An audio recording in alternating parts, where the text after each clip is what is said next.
ನಮಸ್ಕಾರ. ಇವತ್ತು ನಾನು ನಿಮ್ಮ ಮುಂದೆ ಒಬ್ಬ ರಾಜಕಾರಣಿಯಾಗಿ ಬಂದು ನಿಂತಿಲ್ಲ. ನಿಮ್ಮ ಮನೆಯ ಮಗನಾಗಿ ರೈತರ ಸಂಕಷ್ಟವನ್ನು ಅರ್ಥ ಮಾಡ್ಕೊಂಡಿರ್ತಕ್ಕಂಥ ರೈತನ ಮಗನಾಗಿ ಮಾತಾಡ್ತಾ ಇದ್ದೇನೆ.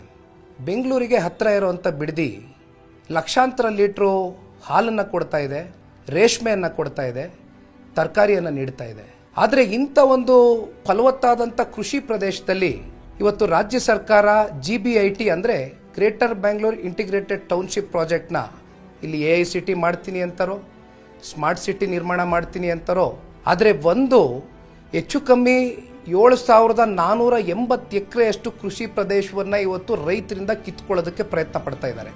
ಅಭಿವೃದ್ಧಿಯ ಒಂದು ಹೆಸರಿನಲ್ಲಿ ಇವತ್ತು ಸರ್ಕಾರ ಬಿಲ್ಡರ್ಗಳಿಗೆ ರೈತರ ಕೃಷಿ ಪ್ರದೇಶವನ್ನು ನೀಡಿ ಅದರ ಮೂಲಕ 33,000 ಕೋಟಿಯಷ್ಟು ಹಣವನ್ನು ಉತ್ಪಾದನೆ ಮಾಡ್ತಕ್ಕಂಥ ಒಂದು ರಿಯಲ್ ಎಸ್ಟೇಟ್ ದಂಧೆಗೆ ಒಂದು ಪ್ರಯತ್ನಕ್ಕೆ ಇವತ್ತು ಪ್ರೋತ್ಸಾಹವನ್ನು ಕೊಡ್ತಾ ಇದೆ.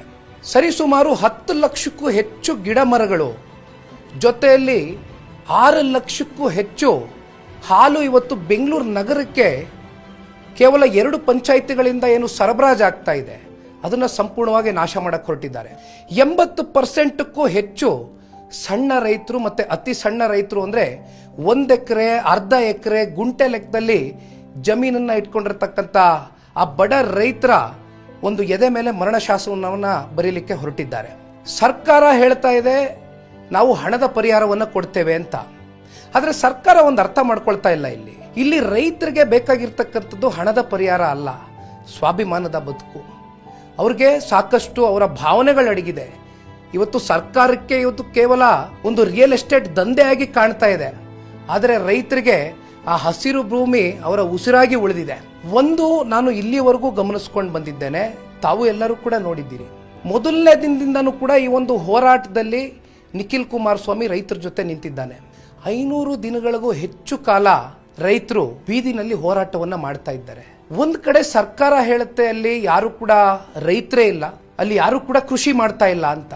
ಇಂಥ ಒಂದು ಸಂದರ್ಭದಲ್ಲಿ ಇವತ್ತು ನಾನು ಹೇಳುವಂಥದ್ದಿಷ್ಟೇ, ಇಲ್ಲಿ ಬಿಡದಿ ರೈತರ ಬದುಕಿನ ಪ್ರಶ್ನೆ ಅಷ್ಟೇ ಅಲ್ಲ, ಇವತ್ತು ನಾಡಿನಾದ್ಯಂತ ಅನ್ನದಾತರು ಏನಿದ್ದಾರೆ, ಇವತ್ತು ಅನ್ನದಾತರಿಗೆ ಕಷ್ಟ ಆದಾಗ, ರೈತರಿಗೆ ಕಷ್ಟ ಆದಾಗ ಅವರ ಒಂದು ಅಸ್ತಿತ್ವವನ್ನು ಉಳಿಸ್ತಕ್ಕಂಥ ಒಂದು ಪ್ರಯತ್ನ ಇವತ್ತು ನನ್ನ ಮೇಲಾಗಲಿ ತಮ್ಮಗಳ ಮೇಲಾಗಲಿ ಒಂದು ದೊಡ್ಡ ಹೊಣೆಗಾರಿಕೆ ಮತ್ತು ಜವಾಬ್ದಾರಿ ಇದೆ. ಅದನ್ನ ಅರ್ಥಕೊಂಡು ಬಹುಶಃ ಈಗ ಸಮಯ ಬಂದಿದೆ. ಇಷ್ಟು ದಿನಗಳ ಕಾಲ ನಾವು ಕೂಡ ಕಾದು ಕುಳಿತ್ವು, ಆದರೆ ಇವತ್ತು ಸಮಯ ಬಂದಿದೆ.